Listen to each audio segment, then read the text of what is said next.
Now the extractor this is a manual one, so you'll turn the crank and you can see it spinning, and using gravity, it flows to the outside of the barrel and flows down to a spigot.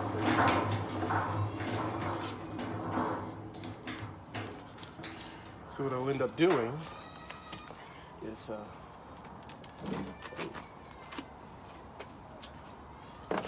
plug that.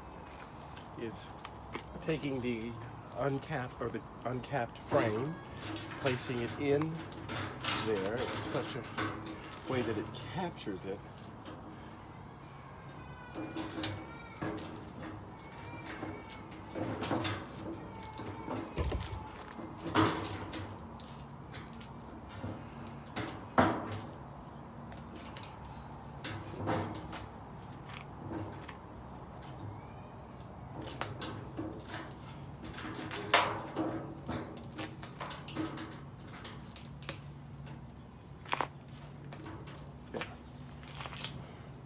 So that the frame sits and it will spin and capture. So I'll put 2 frames.